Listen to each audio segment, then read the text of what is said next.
қазақтың әлімжеттігінен, жастардың арасындағы қатыгездіктен бір баланы жоғалтсақ, бір жігітті жоғалтсақ, бір қызды жоғалтсақ, ол біздің бүкіл ұлт үшін орны толмас шығын.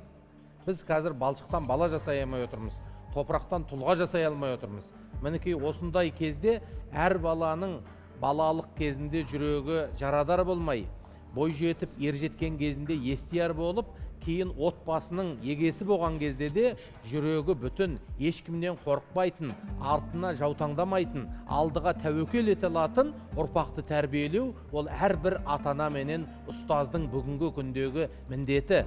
Бұрын бір жерге ұстазға баласын берген кезде оның ата-анасы айтады екен: сен бірінші ұстаздан білім алма, оның әдебін үйрен дейді екен. Себебі қасында әдебін үйреніп, оның суын жылатып, атын ерттеп, немесе жұртпен қалай сұхбаттасқанның бәріне куә болып жүрген бала, оған құрметі оянса, одан білімді бүтіндей алады екен. Ал баланың ұстазына деген құрметі артпаса, ұстаздан оға деген жылулық байқалмаса, немесе ата-анасына деген баланың құрметі оянбаса, ата-анасынан бір мейірім балаға болмаса, оның жүрегі жабылып қалады. Ал жүрегі жабық балаға ата-ана да, ұстаз да өнегесін сіңіре алмайды. Ал оның жүрегі кімге ашылады? Қасындағы құрбы құрдасына ашылады, немесе әлеуметтік желідегі виртуалды достарына ашылады. Ал олар өмірден тәжірибесі жоқ, шала-пұла адамдар оларды жолдан тайдырып жібереді. Мінекей жаңағы кибербуллинг дегеннің өзі де осы, әлеуметтік желіде отырып кемсітіп, оның суретін мазақтап, WhatsApp'та ауыр сөздер жазып, ол баланы былайша айтқанда виртуалды әлемнің өзінде қорлайтын, келемеждейтін күрделі құбылыстар қазір біздің ортамызда орын алып отыр. Ал біз кеше батыр қазақ едік.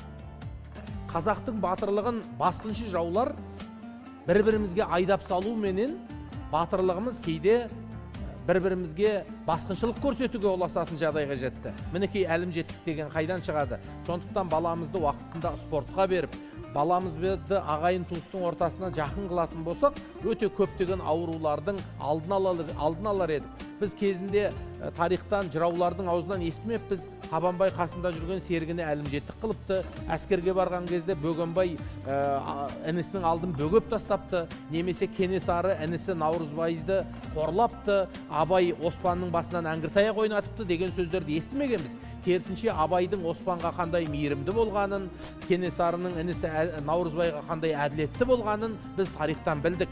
Сондықтан тек қана түркке қарап аузымыздың су ағып, немесе кәрістің киносындағы әдептілікке көріп сүйсіне бермей, расында да біздің ұлттық тәрбиемізбенен, ұлттық педагогикамыздағы жақсылықтарды именбей, батыл түрде біз өзіміздің балаларымызға сіңіруге тырысуымыз керек. Өйткені өткенін ұмытқан елдің алдыңғы күннен алар өнегесі аз болады ағайын.